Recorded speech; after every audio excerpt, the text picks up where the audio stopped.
Arta, o modalitate sublimă de exprimare a gândurilor și sentimentelor. Imagini pline de emoții ale unor picturi în care cromatica atinge niște cote maxime, culori pastelate, menite să creeze un melanj neașteptat de sentimente. Toate acestea au fost ingredientele expoziției despre care vom vorbi în continuare.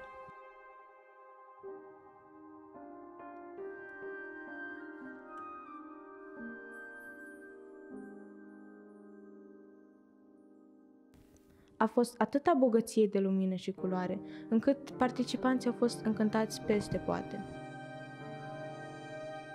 Bună ziua, sunt Ioana Bof, reporter al clubului Video Art din Petru Rareș. Aici, lângă mine, este domnișoara Danielu Luciana și suntem la expoziția de artă organizată de doamna profesoară Izabela Tavarci. Prima întrebare, dacă vă pot adresa, este de unde vine acest devotament față de artă? Pasiunea am avut când eram mică și ulterior, cu ajutorul doamnei profesoare, am început să dezvolt și mi-am dat seama că îmi place să fac acest lucru și am dezvoltat pasiunea respectivă. Mulțumesc! Și doamna profesoară a reprezentat o mare influență asupra dumneavoastră privind această dată creativă. Da, și m-a ajutat mult să o dezvolt. După cum putem observa cu voință, pasiunea pentru artă poate răzbate chiar și în cele mai dificile condiții.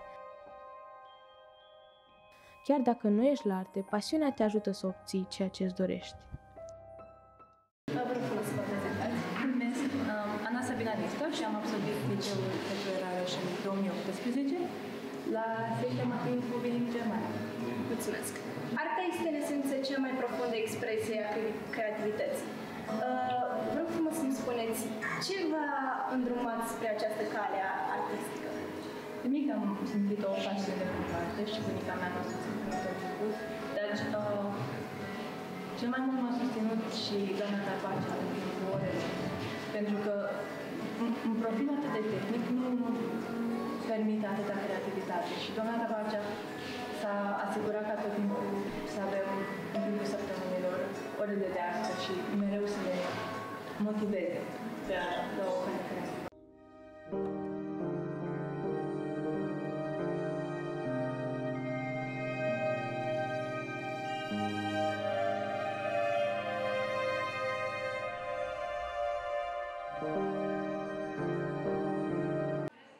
Mă aflu aici cu un fost elev al liceului Petru Rareș. Bună ziua, sunt George Bejinariu.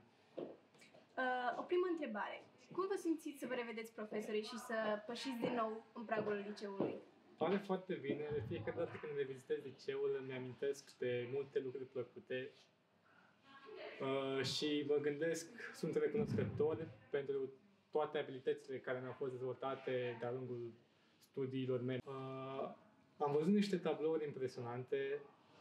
Am fost marcat să aflu că autorii nici măcar unii dintre ei nu erau artiști cu normă întreagă, fiind studenți la medicină, poate, sau profesori de matematică și realizând picturile foarte complicate.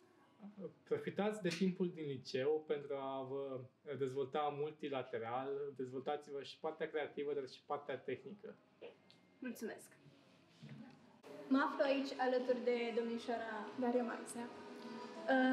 Aș dori să vă adresez ce părere aveți despre liceul Petru Rareș și faptul că acesta nu este un liceu de arte și totuși profesorii au identificat adevărați artiști. Cum vă simțiți să fiți unul dintre acești elevi artiști? Este drăguț când după atâția ani profesorii își amintesc de tine și ce mi-a plăcut mie la acest liceu este că îți oferă libertatea să te dezvolți pe acest plan. Alte licee, chiar dacă au prestigiu, nu îți oferă atâta timp liber și libertate de exprimare. Când rămâi repetent la 3 materii, deja nu-ți mai arde să pictezi sau să te apuci de alte pasiuni. Mulțumesc! Privind sentimentele ce sunt expuse în artă, v-ați regăsi cumva o anumită temă? Sau va îndruma cineva? Reprezentați pe cineva prin arta dumneavoastră? Nu. Cam toți copiii pictează când sunt mici, iar în momentul în care un copil este încurajat, îi se spune că se pricepe, acesta va continua. Acesta a fost și cazul meu. Mi s-a spus de mică că am talent, așa că am continuat. Și ca temă în picturile mele, în general, este haosul. Îmi place chestia asta, să cu te uiți mai mult, găsești mai multe elemente. Și mereu pornesc de la o idee și o ascund, apoi să fie doar pentru mine. Privind în plan emoțional, așa vă simțiți? Vă simțiți că ascunde multe sentimente? Posibil, dar cine nu o face? Bună ziua! Sunt Ana Nicolae din partea Clubului Video Art și mă aflu în aula Colegiului Național pentru Rareș pentru a asista la expoziția organizată de doamna profesor Tabarcea Isabela. Ne bucurăm de acest eveniment, ne bucurăm din mai multe puncte de vedere. În primul rând că ne dorim foarte mult normalitatea și este o modalitate elegantă, simplă, firească, dar și profundă de a căuta și de a construi această normalitate. Noi, profesorii, avem o meserie binecuvântată, avem o meserie pe care ne-a dat-o Dumnezeu, să o împlinim, pentru că totul poate fi foarte frumos. Numai cu condiția să știi să te deschizi către ea și să trăiești, să vibrezi prin ea. Învățarea este un fenomen fantastic, tot creat de Dumnezeu, care ia cu sine drumul său, așa cum ne spune Constantin Noica. Deci, învățarea de astăzi ia cu sine bucuria de a fi împreună aici, ia cu sine toate persoanele care, nu știu, vibrează și respiră în ritmul melodiei pe care o ascultăm și care se bucură la culorile pe care le vedem. Am spus poetic, dar în sens direct lucrul acesta este adevărat. Ne veți găsi aici atât cât vom putea să fim în forță și în putere și în sănătate.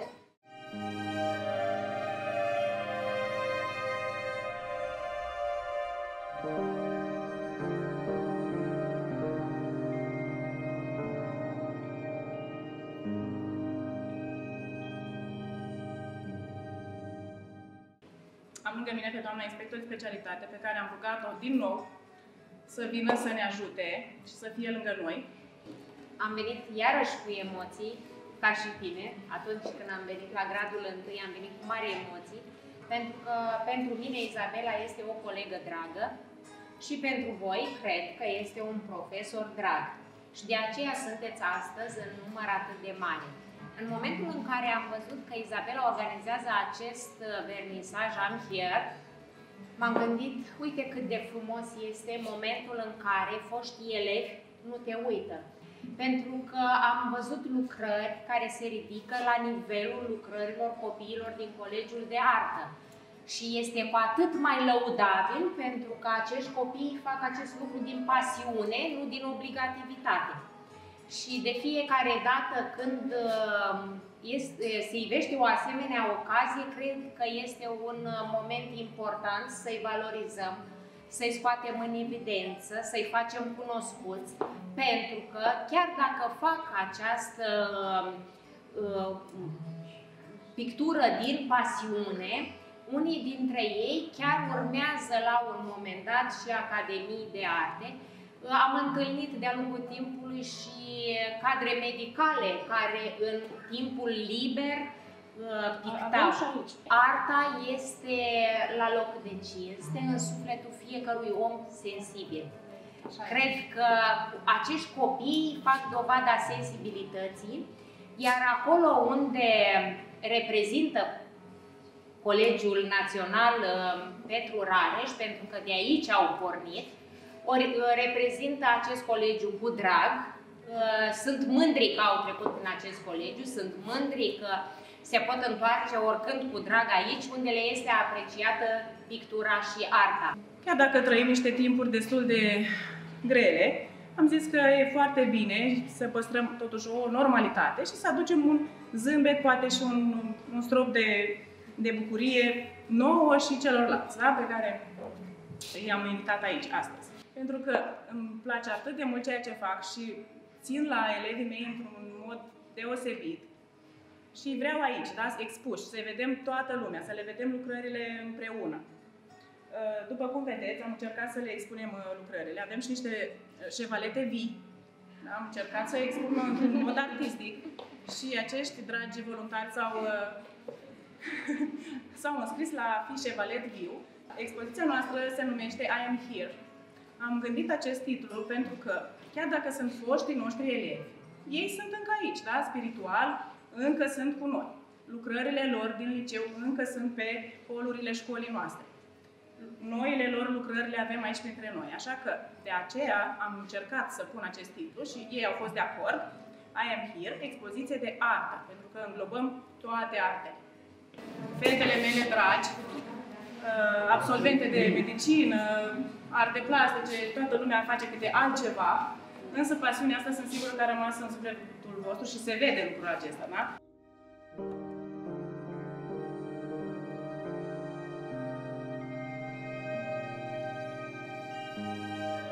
Semnificantă este și declarația doamnei profesoare organizatoare. Profesor, în primul rând, cum vă simțiți? Mă simt plină de emoții. Am emoții mai mari decât la susținerea gradului întâi. Am înțeles că titlul expoziției este I Am Here. Ce înseamnă? Da.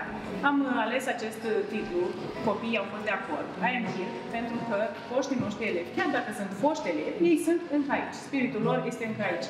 Datorită acestor lucrări, I Am Here. Au fost în jur de 30 de foști elevi, cu diferite teme au expus. Au avut temă liberă, fiecare cum a simțit, cum a trăit. Asta fiind prima ediție, a avut temă liberă. Vreau să vă întreb dacă plănuiți să mai organizați în... Sigur plănuiesc, sigur. Anul viitor voi încerca să contactez și mai mulți foști elevi ai noștri, pentru că toți sunt foarte talentați și pasiunea asta lor dăinuie și vreau să-i pun în evidență. Domnul director, acum că ați asistat la acest eveniment cultural inedit, vreau să vă întreb ce părere ați avut.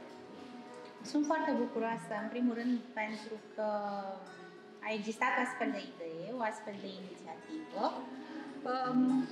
Sunt bucuroasă că am reușit să materializăm inițiativa și de amploarea participării absolvenților noștri, de bucuria pe care am citit-o în ochi și de modul în care am reușit și noi, fiecare dintre participanți, să rezonăm cu ceea ce s-a întâmplat astăzi. A fost o vibrație comună, profundă și sper că în realitate căldura evenimentului ne va urmări și ne va însemina toată ziua. Cu mare drag! Sperăm că emoția lucrărilor a ajuns și la dumneavoastră și că acești artiști v-au inspirat să vă continuați pasiunile artistice, chiar dacă nu activați în aceste domenii. Ana Nicolae, Videoart.